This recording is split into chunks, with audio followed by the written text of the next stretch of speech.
February 1st, 1953. Overnight, an entire nation disappeared beneath icy North Sea waves. In a single storm, the Netherlands lost 1,836 lives, 50,000 homes, and a sense of safety that had lasted generations. The world assumed the country would simply retreat from the water, but instead, the Dutch built a staggering 1,000 kilometers of dams and barriers straight into the sea, a plan many called impossible at the time. 50 years later, the Delta Works haven't just protected the Netherlands. They've rewritten the meaning of what it takes to out-engineer nature itself. But the truth behind this transformation is more dramatic than anyone expected, because everything changed that night. So, what really happened after the water receded? Wind howled through Zeeland's villages as midnight slipped past. Water crept up the dikes, then over them, slipping through cracks, forcing its way into living rooms and barns. By 2 a.m, families scrambled from their beds, wading through icy black water that reached their knees, then their chests. Some climbed into attics, smashing holes in the roof with hammers, desperate for air. Others gathered blankets and children, shivering on rooftop tiles as the current tore fences and sheds from the ground. Police radios crackled with panic. "Water is at the windows, please send help. Don't forget us." In the darkness, there was no answer. Power lines failed, telephone exchanges drowned, only the sound of church bells, rung by hand, carried across the flooded fields. By 4 a.m., the North Sea had pushed past every defense. Dikes collapsed in dozens of places at once. Nearly 100 large breaches, hundreds more small ones. In the chaos, rescue boats struggled to find survivors. Some rode through open doors, pulling children from rafters.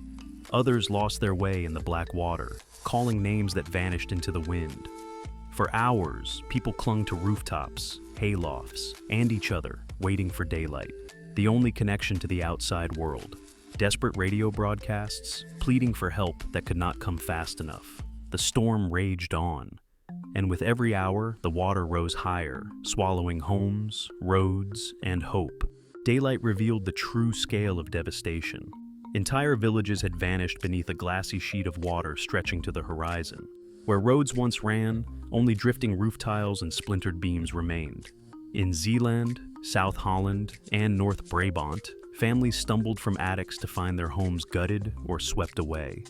The air hung heavy with the silence of loss, broken only by the distant drone of rescue boats and the cries of survivors searching for missing loved ones. Official counts began as soon as the waters receded enough for boats to land. The numbers were staggering. More than 1,800 people dead, most in Zeeland alone.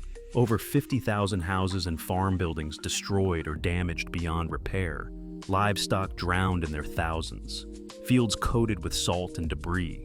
Harvests ruined for years to come. Some 100,000 people forced to leave everything behind, carrying what they could in sacks and kurties, helped by neighbors and strangers alike. Evacuation records from the first days tell of convoys snaking through flooded villages, Dutch army trucks, Red Cross ambulances, even British and American amphibious vehicles pressed into service. Hospitals overflowed with the injured and the grieving. Makeshift morgues filled school gymnasiums and church halls.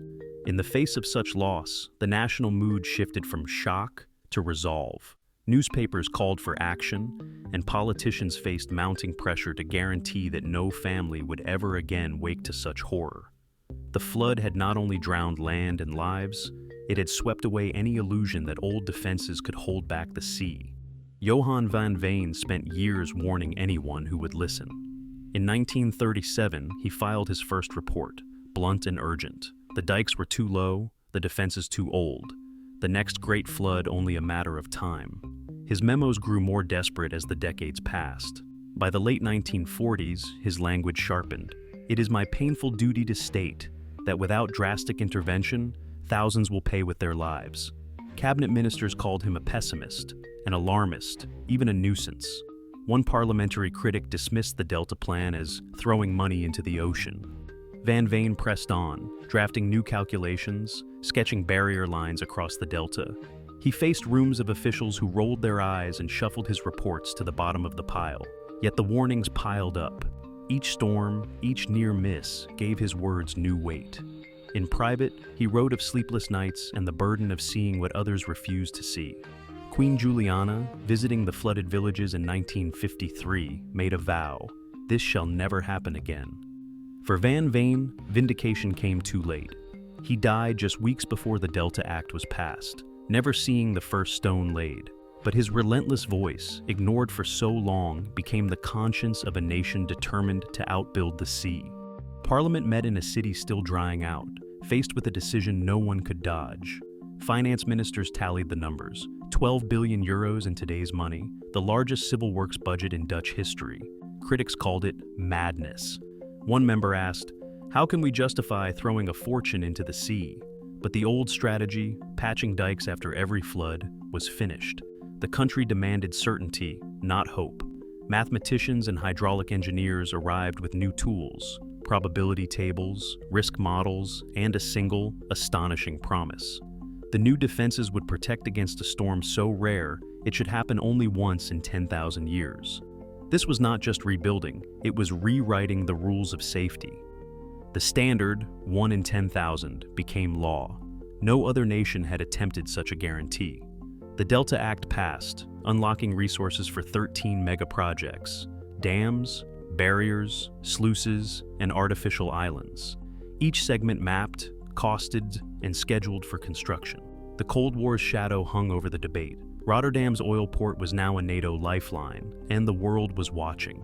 Engineers and politicians, once at odds, now shared the same mandate: build a fortress that could outlast the next storm and the next century. The impossible suddenly was not optional. It was required. Steel gates nearly as wide as a 4-lane highway, each stretching 42 meters across, now stand between the North Sea and the Dutch heartland. 62 of these titans make up the Oosterscheldekering, OH Sterscheldekering, the world's largest storm surge barrier. Engineers didn't just build a wall, they built a machine with moving parts so massive that a single gate, along with its sliding carrier, weighs up to 480 tons. Each gate can be lowered in unison, sealing off the estuary in under an hour. The precision needed was staggering. Crews lived for months on Neeltje Jans, Nijltje Jans, an artificial island created just to serve as a construction platform. Here, concrete piers, each as tall as a 10-story building, were assembled, then floated out and lowered into place with tolerances measured in centimeters, even as tides raced by.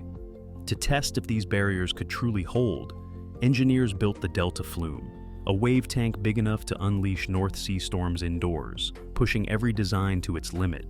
What started as sketches and calculations became a living line of defense, built to withstand the sort of storm that comes once every 10,000 years. The Netherlands didn't just build a fortress, they reimagined how to live with water. Instead of fighting nature at every turn, Dutch engineers pioneered adaptive solutions that work with tides and storms. The sand engine, a giant artificial peninsula, lets wind and waves naturally rebuild beaches over time. Along the coast, new landforms and freshwater lakes support farms, towns, and wildlife, transforming more than 160,000 hectares of once vulnerable ground into thriving communities.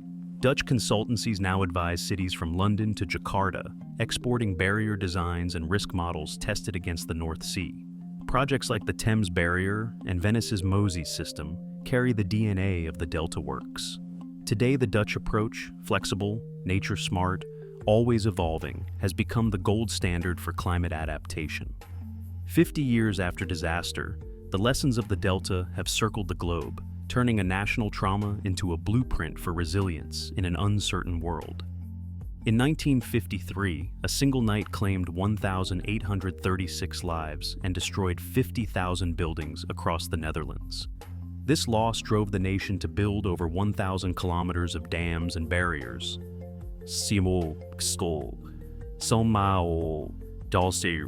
An effort documented in thousands of engineering logs, parliamentary records, and survivor testimonies. The Delta Works not only protected 10 million people but reclaimed 165,000 hectares of land and set new global safety standards, including the unprecedented 1 in 10,000 year flood protection benchmark. Yet, Some technical decisions and full disaster response files from 1953 remain classified or incomplete. Today, Dutch engineers advise countries from New York to Jakarta, exporting knowledge forged by necessity. The Delta Works transformed the Netherlands from flood victim to inventor of modern coastal defense. As climate change accelerates, this legacy stands as concrete evidence that determined engineering, backed by political will and hard lessons, can reshape a nation's fate.